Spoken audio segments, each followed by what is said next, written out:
Cuando ha llegado el presidente Guillermo Lasso con una nueva inspiración al pueblo ecuatoriano y esperanza sobre todo de reivindicar la democracia, la justicia, la verdad, la moral, la ética, pues advirtió entre las cosas que nos anunció a los ecuatorianos que las deudas, los créditos otorgados por todos nosotros, porque es dinero público, a través, por ejemplo, de la Corporación Financiera Nacional, se cobran capital e intereses. Esta declaración la hizo el presidente Lasso hace aproximadamente 3 semanas o un poco más. Fue cuando quien habla empezó a interesarse en el tema La Clementina, que fue una hacienda de Álvaro Noboa, expropiada por Correa. En el año 2013 es entregada en propiedad a 1.900 trabajadores. Más tarde entró a administrar esta hacienda una empresa Coval en virtud de un raro y extraño fideicomiso.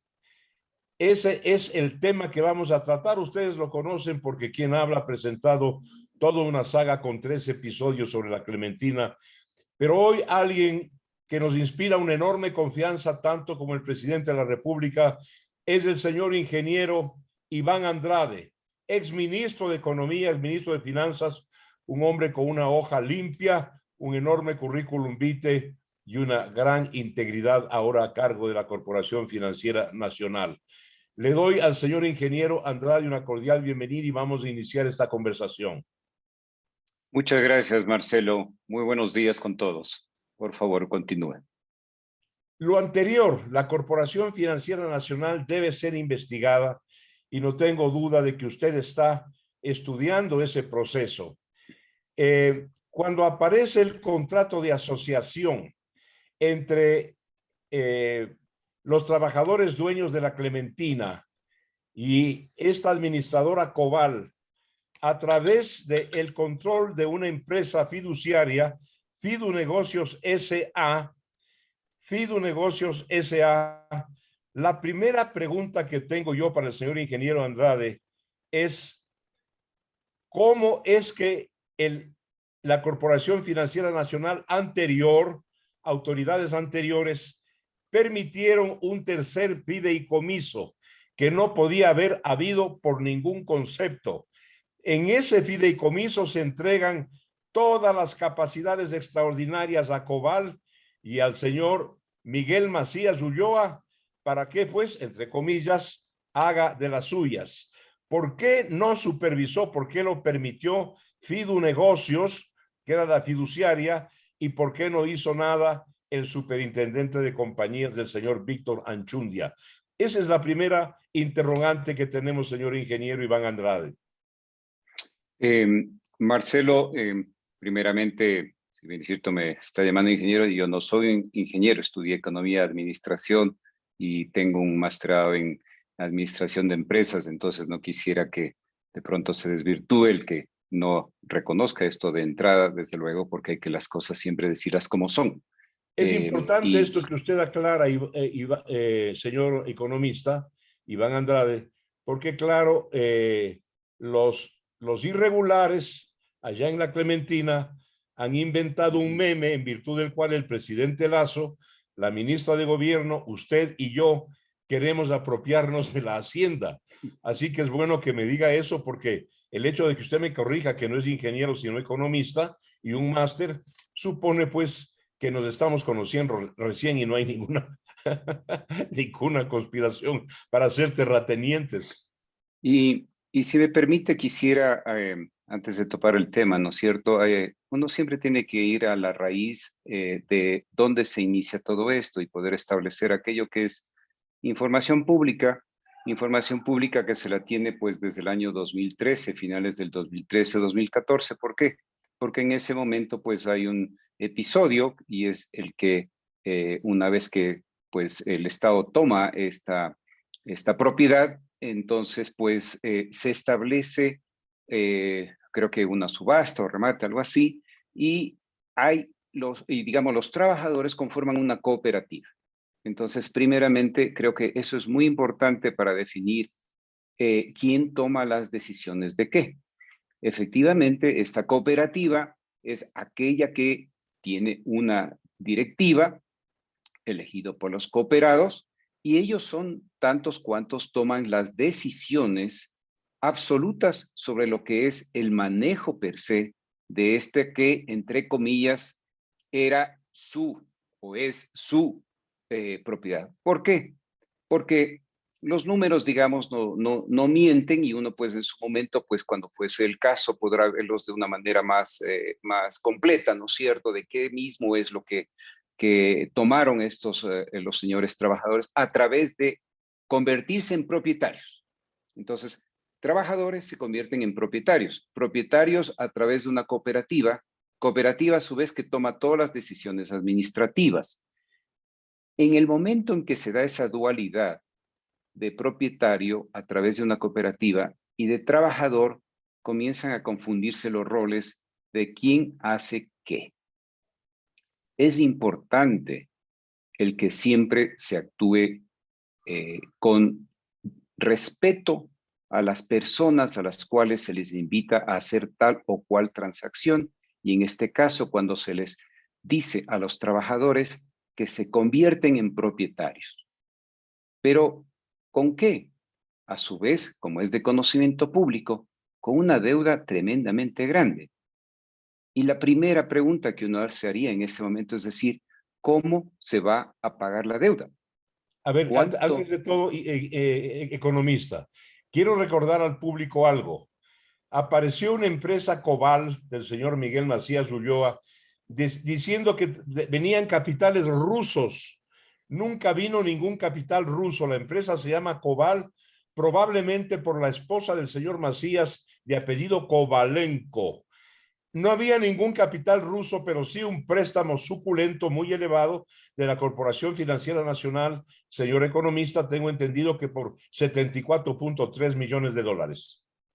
En la práctica, siempre, de nuevo, con conocimiento público, es el que la propiedad como tal inicialmente, allá atrás en el año 2014, tempranamente, pues tuvo una deuda y hay un artículo escrito por el señor Martín Pallares que indica que justamente esto fue como de 80 y tantos millones de dólares. Y en sus investigaciones también sale claramente de que esta fue la deuda inicial que tuvo la cooperativa. Y me voy a remontar nada más, entonces me voy a enfocar en el tema propiedad. Dejemos por un lado el tema trabajadores, que ya lo toparía, ojalá, posteriormente, porque entonces, al ser propietaria, la cooperativa es quien comenzó a administrarla. Y habría que ver entonces cuál es la capacidad que tuvo la administración de la cooperativa en los primeros años para generar o no suficientes dineros para pagar la deuda. Si es que habrían generado suficientes dineros para pagar la deuda, entonces efectivamente habría habido una reducción del valor del capital de la deuda. Habrían habido suficientes recursos. Si es que no, automáticamente tendrían que haberse dado nuevas refinanciaciones como tal, que en los artículos que indico y en sus investigaciones claramente se ve de que no fue ese el caso. Es más, esa reducción en uno de los artículos públicos indica que efectivamente pues hubo una transacción en la cual a su vez el Estado mismo es el que le provee los recursos a través de la compra creo que de un bosque y entonces con eso pues baja algo de capital. Finalmente no ha habido eso. Cuando la cooperativa, los dueños de esta, digamos, los cooperados, ¿no es cierto? En el año, así mismo se indica, creo que es en el 17 o en el 18, ¿no es cierto? Indica que tomaron e hicieron un encargo fiduciario con una compañía, esta que usted manifiesta, Cobal. Esa es una decisión de los propietarios. Y es bien importante recalcar esto porque no es el acreedor, en este caso la Corporación Financiera Nacional, ¿no es cierto? O un banco cualquiera, ¿qué es lo que haría? Es sentarse con los propietarios de una empresa para decir cómo es lo que se puede salir adelante. Pero a su vez, enfrentando las decisiones de una manera directa. ¿Se puede o no se puede salir adelante? Eso habría sido y debería haber sido la primera pregunta en el 2014. ¿Podía o no salir adelante una transacción de esa naturaleza? ¿En qué se fundamentaba? ¿Cuántas cajas de banano se producían? ¿Cuántas se exportaban? ¿Cuál era el flujo de caja de esa empresa en ese momento?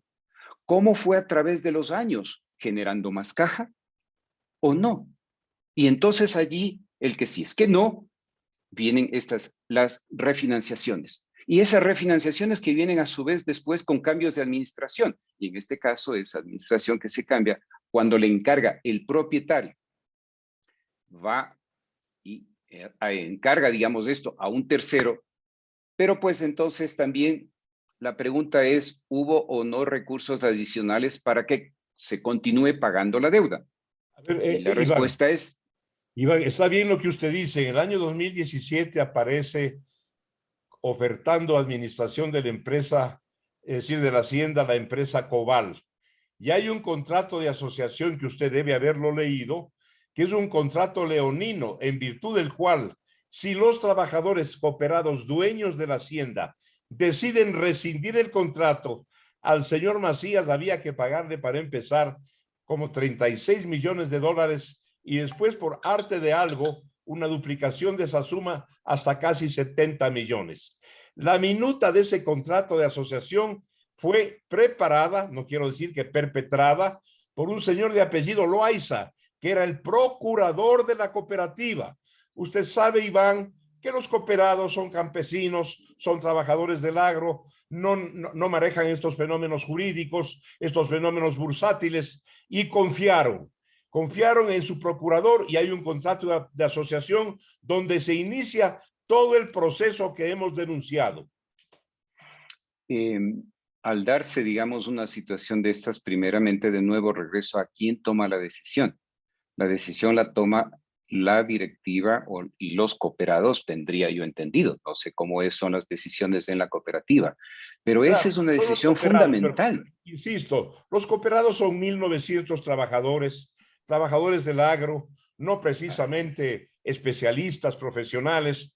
Hay un consejo de administración y un consejo de vigilancia, y hay un abogado de la cooperativa. Ellos, representando a los 1.900, son los que proceden, en mi opinión, muy mal preparando ese contrato de asociación. Y más tarde, aparece un fideicomiso permitido por la empresa Fidu Negocios S.A. que nunca debió permitir, en donde aparece ya con todas las extraordinarias para explotar, comerciar, vender la producción de la hacienda, Coval y el señor Macías Ulloa. Los partícipes, digamos, justamente son los que usted está indicando. Y muy importante, digamos, esa decisión. En ese momento, cuando toman esa decisión, la directiva de la cooperativa, la pregunta que uno también se haría, y como usted muy bien la pone, es los 1.900 trabajadores o 1.900 cooperados, digamos, miembros, o los 1.900 miembros de la cooperativa, más bien dicho, entre comillas, propietarios de, ¿son ellos los que tomaron la decisión y por qué tomaron la decisión? Y si es que esa decisión, con todos los puntos y comas, fueron explicadas a los señores cooperados. Porque entonces efectivamente se produce ya un problema de origen. ¿Por qué? Porque más allá de todo lo que significa esto, la pregunta es, ¿son propietarios o son deudores? Si es que la Son las dos cooperativa, cosas. Los propietarios son los exactamente, 1.900 trabajadores y los obligados a pagar a la corporación financiera son los 1.900 trabajadores. y Pero por ¿cómo lo eso, hacen? Si el administrador, el señor Macías Ulloa con Coval, pues lo primero que hace, déjeme contarle, y usted debe saber esto, a la vuelta de la esquina adquiere una propiedad de casi $800,000 y se compra a través de una piramidación societaria un coche de alta gama, Maserati, en $200,000. Entonces, el fenómeno es de una dolosa, en mi opinión, verosímilmente dolosa administración por parte de Coval, que eso es lo que hay que investigar y eso es lo que hay que salvar, porque los propietarios son, como digo, fundamentalmente agricultores desamparados de este momento. y desde ese punto de vista existe me imagino, la asamblea de los cooperados, quienes tienen que efectivamente tomar decisiones sobre ese aspecto. no la Corporación Financiera Nacional. Desde Desde luego luego yo que le hice llegar a nosotros... usted copias protocolizadas y notarizadas de una asamblea en la cual se destituye al presidente y al gerente de la cooperativa y se nombran perentoriamente otras autoridades, a un señor Guillermo López, porque en este momento los trabajadores, los cooperados, dueños de la hacienda, están parados ante tanta picardía y tanta irregularidad. Y yo le agradezco porque justamente esa información la hemos pasado nosotros tanto al departamento legal cuanto a averiguar justamente qué exactamente es lo que decidió la asamblea, pero lo que sí de esa documentación se desprende es que es una lista como de 1.320 nombres que están en esos listados y de ellos hay como 940, me parece, que tienen firma, ¿cierto? Ahora, unos que no firmaron, otros que no pudieron hacerlo, pero esos son esos números. ¿Por qué es significativo? Yo voy a esto, porque efectivamente es allí donde tiene que tomar definiciones y decisiones con la compañía esta con la cual llegaron a un acuerdo que la pregunta sería es qué beneficio les ha proporcionado o qué perjuicio les ha causado a los cooperados. Es Ese más, es un capítulo señor grande. economista, entre los perjuicios causados es que no pagaba sueldos, los considera trabajadores, no los afilió al Seguro Social y empezó a despedirlos. Una figura paradójica y aberrante, siendo los propietarios a los que protestaban por malos manejos. Entre los 1900, 400 que empezaron a protestar fueron despedidos en una forma írrita, incomprensible, paradójica, aberrante por parte de Miguel Macías Ulloa. Y en este punto, ¿no es cierto? Uno dice, ¿cuál es la preocupación principal? Nosotros, desde el punto de vista de ser un banco público, los recursos son del Estado. De una manera pública también yo he manifestado que tenemos un grupo de clientes en la corporación. Esto es información pública. En definitiva, pues, en una rueda de prensa también lo dije tempranamente, son 1.680 millones de dólares que se han entregado aproximadamente a 1.650 empresas. Unas más valores, otros menos, pero en definitiva, lo que tenemos es que ese fue el impacto de hacia dónde llegó la corporación. Y en esa mezcla, digamos, de números, efectivamente tenemos casos en donde decimos quiénes deben y cómo vamos a recuperar esos recursos, porque son recursos públicos. Entonces, ese es un elemento fundamental del trabajo que nosotros tenemos que hacer. De acuerdo, economista, pero aquí yo quiero volver a preguntas concretas. No es usted, porque usted es una nueva autoridad en la cual confiamos plenamente. ¿Por qué las anteriores autoridades de la Corporación Financiera Nacional permitieron y sobre todo Fidu Negocios S.A., que debía haber controlado, por qué permitió algo absolutamente ilegal, además de inmoral? Un tercer fideicomiso que beneficia totalmente a Macías y a Cobal, porque en esto, como dijo la ex secretaria anticorrupción, Dora Ordóñez, que entregó la denuncia a la fiscalía, hay defraudación bursátil por el rompimiento del fideicomiso. Hay también la figura del peculado y va a tener que ser obligación moral y legal de la Corporación Financiera Nacional denunciar el peculado por desvío de fondos públicos, desvío de fondos públicos. La otra pregunta, economista, ¿por qué se permite la refinanciación una y otra vez de intereses cuando eso está prohibido? No se ha pagado capital, no se han pagado intereses, es más, se los refinancia y se los contabiliza en forma defectuosa, como si fueran gasto. Esas son las preguntas que hago yo a usted en este momento, señor economista. Sobre la primera, concretamente, nosotros hemos iniciado ya, pero a su vez estamos ya con una revisión de activos de riesgos en total, no solo de una transacción específica, de toda la cartera que se tiene en la Corporación Financiera Nacional. Pero Porque no es una sola. Usted es la Clementina, por favor. Desde luego, pero lo que digo es que parte de, y a su vez es una auditoría asimismo forense que se va a continuar haciendo de todos los casos. Entonces, Allí, esto en general. ¿Por qué? Porque hay que tener claridad sobre qué es lo que se hizo y quiénes lo hicieron. Esa era una primera pregunta. Y en este caso es similar, es exactamente, efectivamente para que se determine por qué, quiénes autorizaron, por qué lo autorizaron, con qué tipo de informes. ¿Hubieron los informes suficientes? Legal, financiero, porque alguien tiene que haber tomado la decisión y con esa Economista, información, me permito interrumpirle porque hay por algo favor. que me asalta como duda, como preocupación. Por todo lo que le he oído a usted hasta ahora, resulta que una suerte de irresponsabilidad de los trabajadores entrega su hacienda a una administradora por un fideicomiso y los culpables son ellos. ¿Por qué lo hicieron? No fueron responsables, no tuvieron informes financieros, no sabían del tema. Cuando los responsables de dolo, de mala fe, de mala intención, no son los trabajadores, le insisto, es Cobal. Así es. Eso es lo que Y quiero que me aclare, señor economista. a eso es lo que yo me refiero de que nosotros en todos los casos y en este particular, más aún todavía, hemos recopilado toda la información y cuando me refiero a quienes aceptaron, no me estoy refiriendo a la cooperativa, me estoy refiriendo dentro de lo que es la Corporación Financiera Nacional.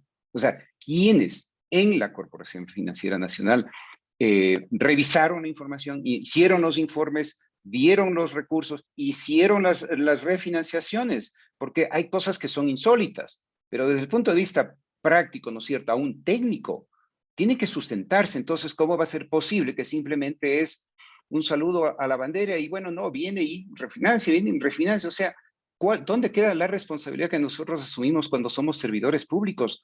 Nuestra función es servir, no es No de usted servirse. porque confiamos en usted. Las anteriores autoridades de la Corporación Financiera que deben ser investigadas y por la Fiscalía.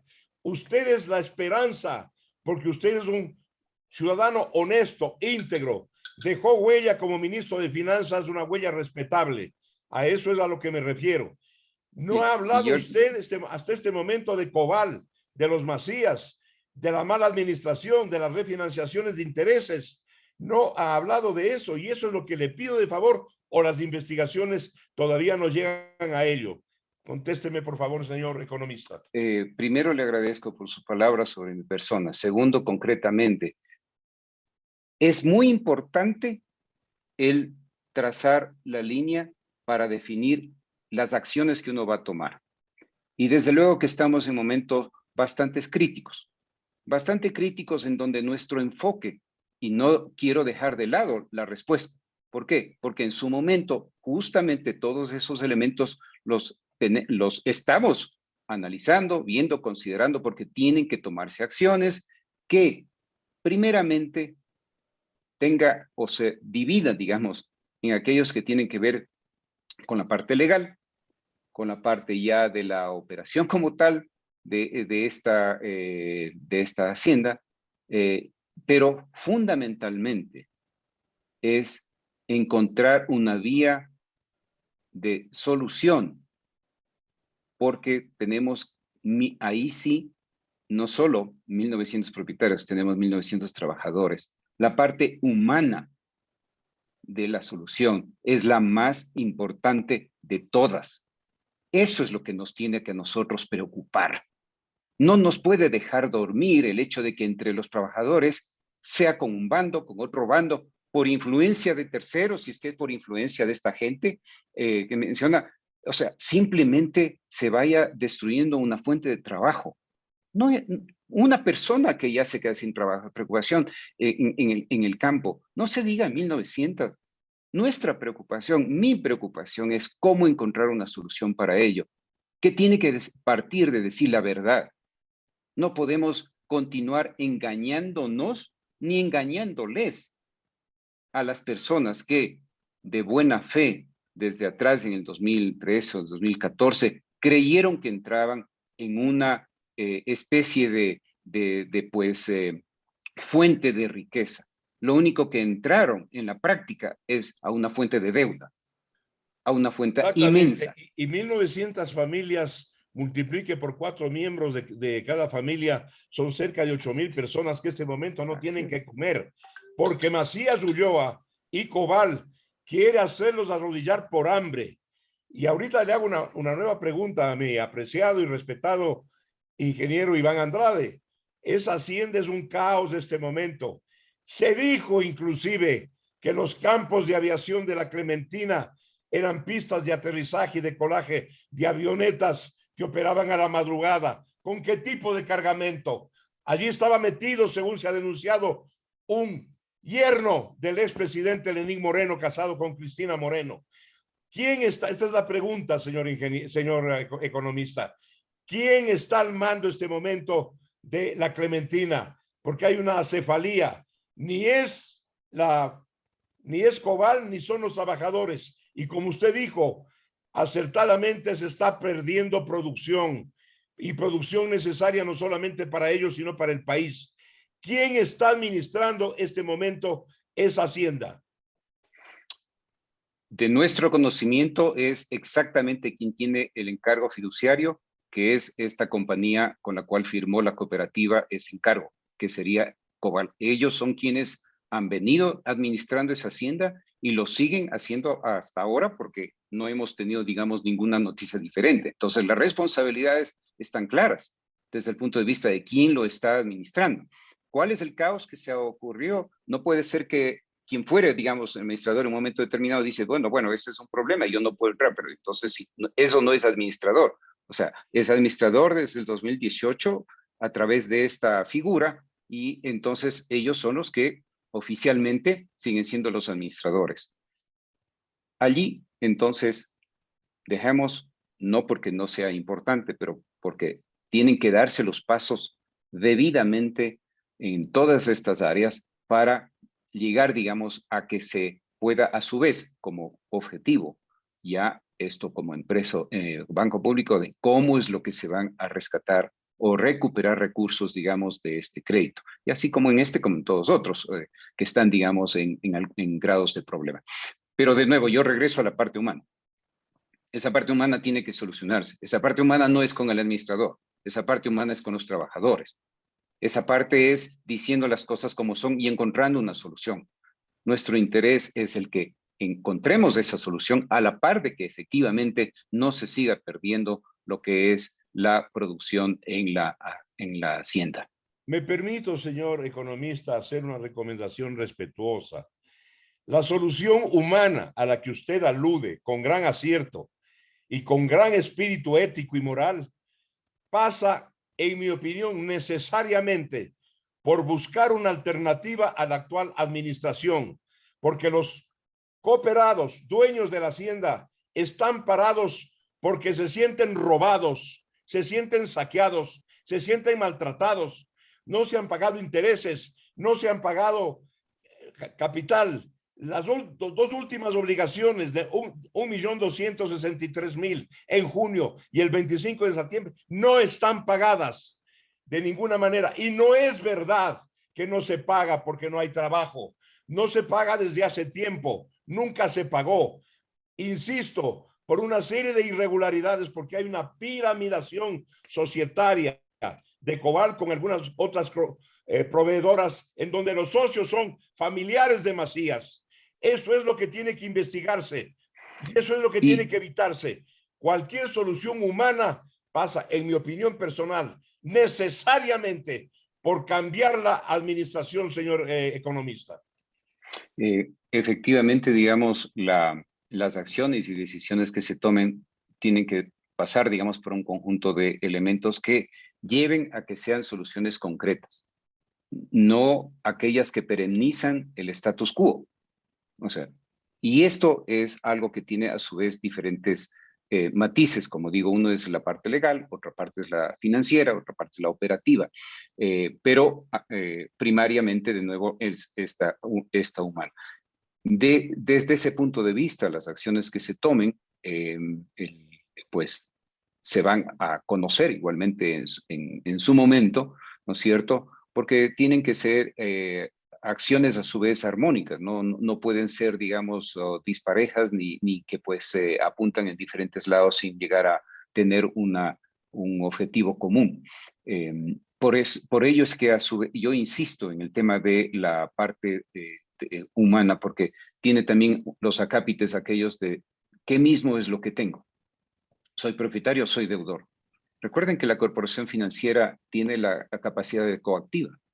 Cuando uno está en una empresa, cuando una empresa debe dinero, o sea, ¿a quién le llega esto? No le llega solamente digamos, no le llega al administrador, le llega, digamos, a quien es parte de la empresa. Esa capacidad coactiva de un banco público, digamos, en este caso la CFN, Señor economista, son sí, elementos importantes. quiero aclarar algo con usted. Usted pone una disyuntiva, o son trabajadores, dueños, o son deudores. Son las dos cosas a la vez, señor ingeniero.